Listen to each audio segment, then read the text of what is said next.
आज के दौर में लोग हकीकत से ज्यादा दिखावा पसंद करते हैं और इस दिखावे की दुनिया में इतना आगे निकल जाते हैं कि अच्छे और बुरे का फर्क तक भूल जाते हैं। आज की हमारी जो कहानी है वो एक ऐसे ही व्यक्ति की है जो हाई प्रोफाइल लाइफ जीने के लिए खुद को लोगों के सामने रिच दिखाता था।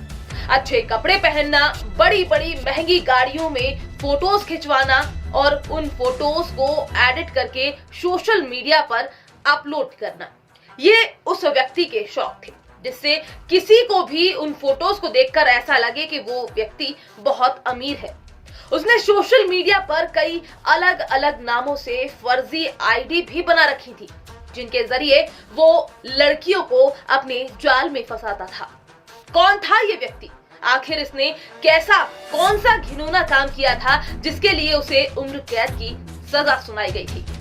अगर आपने अभी तक मेरे इस चैनल को सब्सक्राइब नहीं किया है तो प्लीज फटाफट से जाकर सबसे पहले मेरे चैनल को सब्सक्राइब कर लीजिए, जिससे आने वाले वीडियोस में आप तक पहुंचा सकूं। और इस कहानी को जानने के लिए वीडियो को अंत तक जरूर देखिएगा। सोशल मीडिया पर दोस्ती, फिर बातें, फिर प्यार, अमेरिका में शादी और फिर हत्या।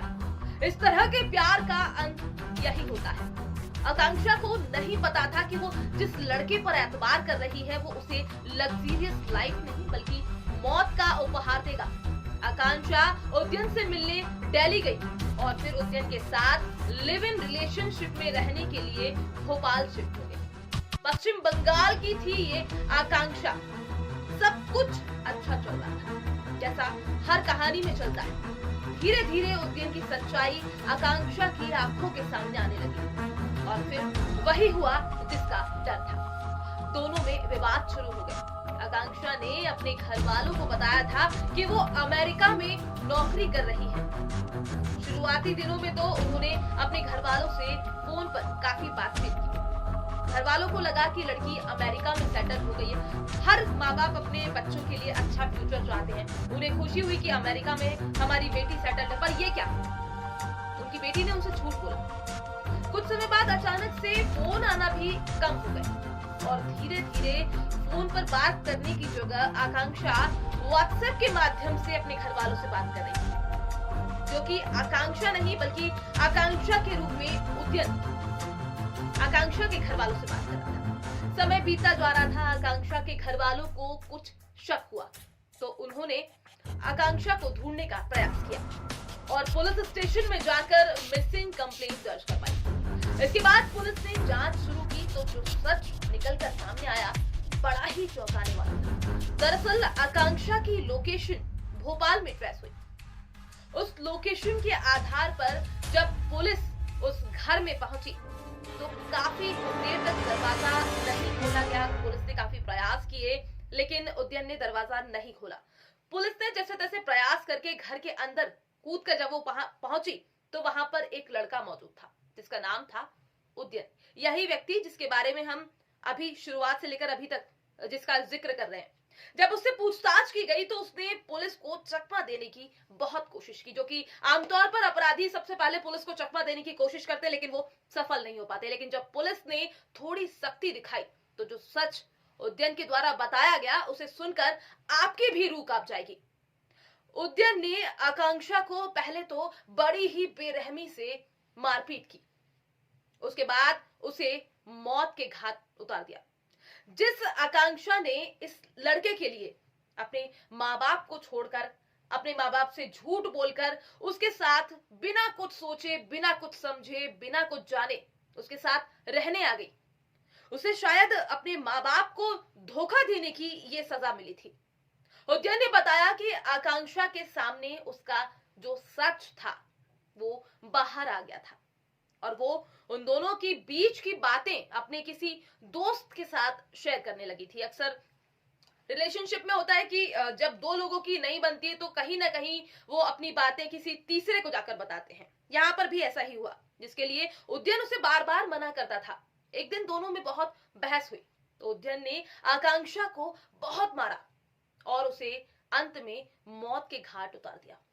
और अपने ही घर में इस दरिंदे की आप हिम्मत देखिए, इसने अपने ही घर में ऊपर वाले फ्लोर पर एक बक्से में आकांक्षा की लाश को डालने के बाद उस बक्से में सीमेंट भर दिया और कुछ दिन बाद वहीं पर एक चबूतरा बनाकर आकांक्षा को वहीं पर दफन कर दिया। उस चबूतरे में आकांक्षा को चिनवा दिया और रोज रात को वो उस चबूतरे पर बैठकर शराब पीता था और महीनों तक उसी चबूतरे पर गद्दा बिछाकर वो वहां पर सोता था। जब उससे पूछा कि आखिर तुमने ऐसा क्यों किया, तो उसने बताया कि उसकी जो सच्चाई थी, जो कि वो दिखावटी दुनिया में जी रहा था, जो लोगों को वो अपना असली चेहरा दिखाता था, लेकिन उसके पीछे की सच्चाई कुछ और थी, वो अब आकांक्षा के सामने खुलने लगी थी। इसलिए उसने उसे मार दिया। फिर पुलिस ने उद्यन के माँ बाप के बारे में उससे पूछा, कहाँ है तुम्हारे माँ बाप, कौन है तुम्हारे माँ बाप? तो जो उसने कहा ना, वो सुनकर शायद आपका रिश्तों से भरोसा उठ जाएगा। इस लड़के ने अपने माँ बाप को मारकर अपने घर के ही बगीचे में दफना दिया था। पहले पुलिस को उसकी बात पर यकीन नहीं हुआ। फिर पुलिस उसके रायपुर वाले घर जब पहुंची और वहां जाकर जब बताई गई जगह पर खुदाई करवाई गई, तो वहां पर एक नहीं 2 लाशें थी, एक उसकी मां और एक पापा की। कोई बेटा इतना बेरहम कैसे हो सकता है? जब पुलिस ने उससे माँ बाप को मारने का कारण पूछा, तो उसने जो बताया उस पर यकीन करना बहुत मुश्किल है। वो 12वीं पास है, उसके माँ बाप चाहते थे कि वो आगे बढ़े, पढ़े लिखे, लेकिन उद्यन का मन पढ़ाई में था ही नहीं। माँ बाप का बार बार रोकना टोकना उसे बर्दाश्त नहीं होता था, तो उसने बस इतनी सी बात पर उन दोनों को मार दिया और किसी को पता भी नहीं चलने दिया। अगर आकांक्षा के घर वाले उसे नहीं ढूंढते, तो शायद आकांक्षा के साथ साथ उद्यन के मां और बाप की मौत भी एक रहस्य बनकर रह जाती। आकांक्षा मर्डर केस ने पश्चिम बंगाल, रायपुर और मध्य प्रदेश के भोपाल तक के तार हिलाकर रख दिए थे और ये मध्य प्रदेश का सबसे चर्चित केस था। इस केस में उद्यन को उम्र कैद की सजा सुनाई गई, लेकिन उसके माँ बाप के हत्या का केस अभी भी चल रहा है, जिसका अभी तक कोई फैसला नहीं आया।